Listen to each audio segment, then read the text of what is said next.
नमस्कार दोस्तों, स्वागत है आपका मेरे YouTube चैनल में। और अपन बात कर रहे हैं जैव प्रकरण कक्षा 10 NCERT जैव प्रकरण के बारे में बात कर रहे हैं। और दूसरी बात तो अपन ने सजीव निर्जीव में अंतर और पोषण के बारे में थोड़ा पढ़ा था, लेकिन अब अपन पोषण का जो पहला प्रकार है स्वपोषी पोषण के बारे में पढ़ेंगे। स्वपोषी पोषण के बारे में पढ़ेंगे। अब यहाँ पर बात ये आती है कि पोषण में स्वपोषी पोषण, विषमपोषी पोषण, दो प्रकार के पोषण होते हैं। पोषण का मतलब भोजन को ग्रहण करना, भोजन को बनाना, भोजन को लेना, ये सब बातें आती हैं। अब यहाँ पर बात आती है स्वपोषी पोषण में सभी हरे पादपों में, हरे पौधों में स्वपोषी पोषण होता है। ठीक है।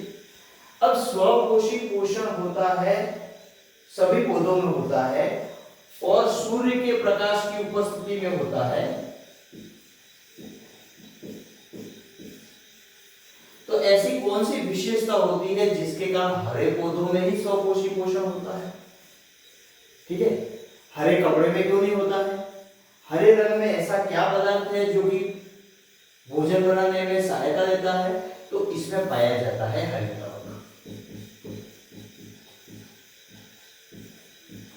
हरे रंग का जो पदार्थ होता है उसको हरित लवण कहते हैं, जिसको क्लोरोप्लास्ट भी कहा जाता है। क्लोरोप्लास्ट भी कहा जाता है। अब यहाँ पर आपको ये ध्यान रखनी है कि एक स्वपोषी जीव में कार्बन और ऊर्जा की आवश्यकता प्रकाश संश्लेषण द्वारा पूरी होती है। तो प्रकाश संश्लेषण द्वारा ये क्रिया पूरी होती है मुख्य रूप से, जिसमें स्वपोषी पदार्थों के लिए पदार्थों की ऊर्जा संचित रूप में परिवर्तित कर दी जाती है। तो यहाँ पर आपको ये ध्यान रखना है कि दो तीन चीजें ध्यान रखनी है। कार्बन डाइऑक्साइड, उसके बाद जल,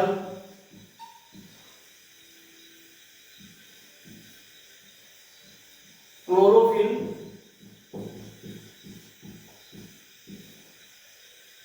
सूर्य का प्रकाश। अपन एनसीईआरटी की बुक के अनुसार चल रहे हैं। सूर्य का प्रकाश, इसकी उपस्थिति में यहां पर ग्लूकोज बनता है C6H12O6 plus O2 plus H2। अब इसको संतुलित करने के लिए यहां पर 6, यहां पर 12 और यहां दोनों पर 6। इसको कहते हैं ग्लूकोज। और इसका संचय मंड के रूप में भी होता है, जिसका उपयोग कर लिया जाता है। उसके बाद जो बचता है संचित भोजन को मंड के रूप में, जिसको स्टार्च कहते हैं,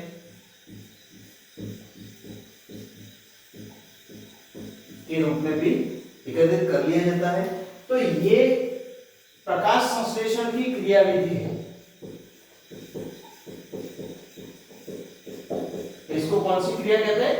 प्रकाश संश्लेषण। अब प्रकाश संश्लेषण क्यों कहते हैं? अब देखो इसमें बेसिक बातें क्या क्या है। सबसे पहले सूर्य का प्रकाश, प्रकाश संश्लेषण। अब सूर्य का प्रकाश कहां से मिलेगा? सूर्य से मिलेगा। क्लोरोफिल कहां है? तो क्लोरोफिल जो होता है वो हरे पौधों में पाया जाता है। कार्बन डाइऑक्साइड वायुमंडल में है। जल, जड़ों से खींच करके जमीन से लिया जाता है। तो ये चारों पदार्थ जब मिलेंगे तब बनेगा ग्लूकोज। तब क्या बनेगा? ग्लूकोज। और यह क्रिया फोटोसिंथेसिस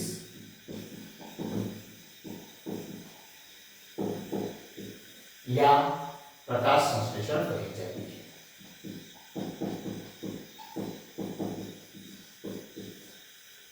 फोटोसिंथेसिस या प्रकाश संश्लेषण कही जाती है। तो ये आपको बेसिक रूप से ध्यान रखना है कि स्वपोषी पोषण क्या होता है और ये कैसे होता है। अब यहाँ पर ये इसको अगर अपन इनकी ये जो समीकरण है उसको अच्छी तरह से याद रखना है। कार्बन डाइऑक्साइड, जल, क्लोरोफिल और सूर्य के प्रकाश की उपस्थिति में ग्लूकोज बनाते हैं और इसमें ऑक्सीजन और जल निकलता है। तो यहाँ पर क्या सूर्य के प्रकाश की उपस्थिति में ही प्रकाश संश्लेषण होगा? जी हाँ। क्लोरोफिल की उपस्थिति में होगा? जी हाँ। कार्बन डाइऑक्साइड की उपस्थिति में होगा? जी हाँ। और जल की उपस्थिति, ये चार प्रकार के पदार्थ इसके रॉ मटेरियल की तरह कार्य करते हैं। अब यहाँ पर अगर ये चार प्रकार के जो कार्य होते हैं, तीन प्रकार के जो कार्य होते हैं प्रकाश संश्लेषण के, भोजन बनने की जो क्रिया होती है, हरे पादपों में भोजन बनने की क्रिया में ये कौन कौन से प्रकार होते हैं? तो सबसे पहली बात, क्लोरोफिल द्वारा, क्लोरोफिल जो होता है जिसको पर्णविल कहते हैं, द्वारा प्रकाश ऊर्जा को अवशोषित किया जाता है। प्रकाश ऊर्जा को अवशोषित किया जाता है, अवशोषित किया जाता है, यानी कि सूर्य के प्रकाश को अवशोषित किया जाता है। दूसरा, प्रकाश ऊर्जा जो होती है, सूर्य की प्रकाश ऊर्जा जिसको HV UV कहते हैं, प्रकाश ऊर्जा रासायनिक ऊर्जा में रूपांतरित की जाती है। किस ऊर्जा में ली जाती है? रासायनिक ऊर्जा। तीसरी बात, कार्बन डाइऑक्साइड का कार्बोहाइड्रेट में अपचन होता है,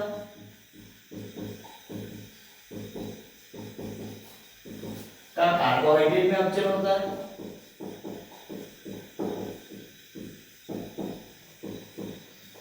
तो ये मुख्य रूप से ये तीन प्रकार की घटनाएं होती हैं। तो आपको ध्यान रखना है कि ये प्रकाश संश्लेषण कैसे होता है, स्वपोषी पौधों में भोजन का निर्माण कैसे होता है, और उसी भोजन को अपन भी ग्रहण करते हैं। जो अक्सर जमा होता है, मांडे के रूप में जमा होता है, ग्लूकोज के रूप में जमा होता है। अपन गेहूं खाते हैं, गेहूं क्या है? स्टोरेज है गेहूं के पौधे का। चावल खाते हैं, चावल क्या है? चावल के पौधे का स्टोरेज है। तो ये अपन इसका उपयोग करते हैं। अब यहाँ पर इसको कहते हैं प्रकाश संश्लेषण।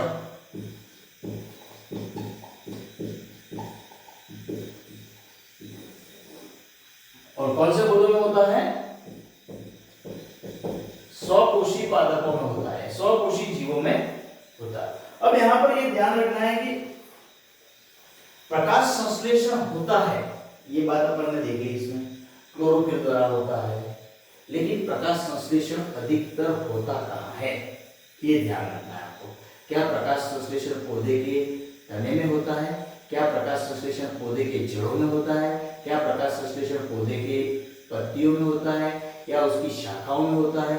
तो यहाँ पर इसका उत्तर अपन देंगे कि प्रकाश संश्लेषण वहां पर होता है जहां पर पौधे के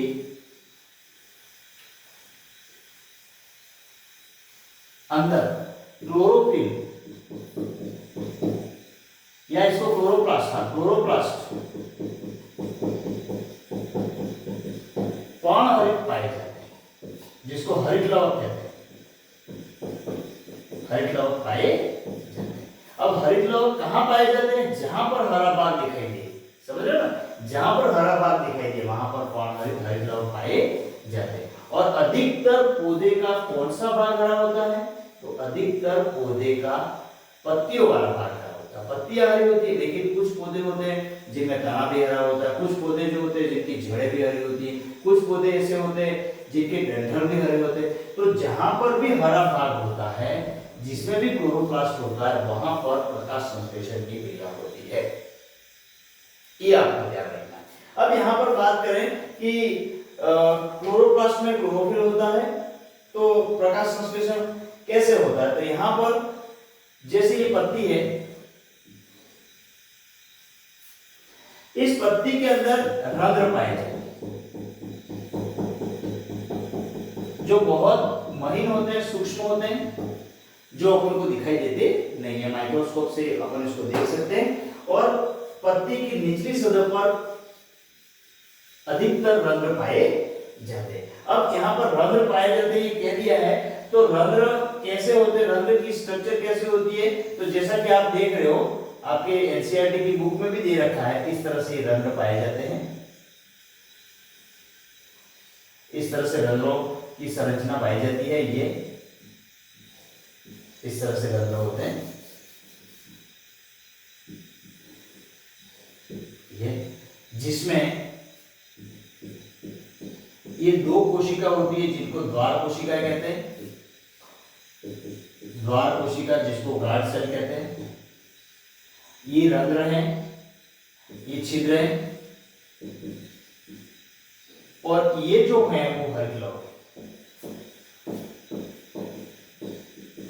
तो ये रंध्र की संरचना दिखाई गई है जिसमें दो कोशिका होती है जिसको द्वार कोशिका कहते हैं, और ये जो है वो हरितलवक है, क्लोरोफिल है, और इसके अंदर ये जो छिद्र होता है जिसकी सहायता से आदान प्रदान होता है, गैसों का आदान प्रदान होता है, जल का आदान प्रदान होता है, ये सभी कार्य होते हैं और यहाँ पर भोजन का निर्माण होता है। तो ये द्वार कोशिकाओं के बारे में। अब यहाँ पर गैसों का आदान प्रदान भी इससे होता है।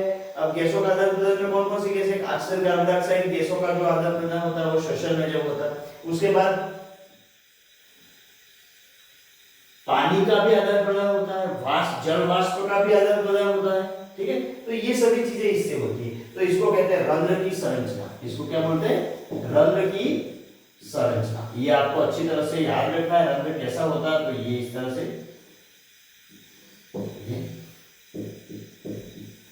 रंध्र की संरचना। तो ये थोड़ा सा आपको ये ध्यान रखना है कि इसमें अब यहां पर देखिए, जब द्वार कोशिका खुलती हैं तब यहाँ पर आदान प्रदान होता है, और द्वार कोशिका बंद हो जाती है तब आदान प्रदान रुक जाता है। अब ये किसके ऊपर डिपेंड करता है?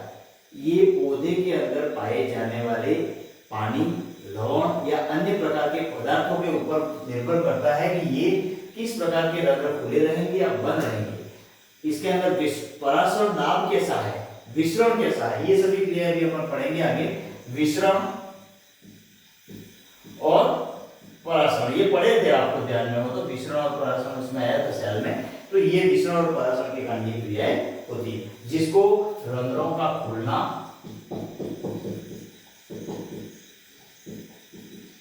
व बंद होना कहते हैं। वो बंद होना कहते हैं, ये ध्यान रखना है आपको, ये इंपॉर्टेंट है। तो यहाँ पर अपन इतनी बातें करेंगे आज कि भाई रंध्रों की संरचना किस तरह से होती है। उसके बाद प्रकाश संश्लेषण में कौन कौन से अवयव होने चाहिए, प्रकाश संश्लेषण की रिएक्शन आपको ध्यान में रखनी है। स्वपोषी पादप क्या होते हैं, उनको स्वपोषी क्यों कहते हैं, विषमपोषी क्या होते हैं। अब इसके बाद अपन विषमपोषी पोषण के बारे में पढ़ेंगे। तो यहाँ तक आप अच्छी तरह से याद कर लेना। धन्यवाद साथियों, बहुत बहुत धन्यवाद। आप मेरे चैनल को सब्सक्राइब कीजिए, बेल आइकन को दबाइए, अभी सब्सक्राइब कर लीजिए प्लीज, और अपने दोस्तों को भी सब्सक्रिप्शन भेजिए। धन्यवाद। वंदे मातरम तथा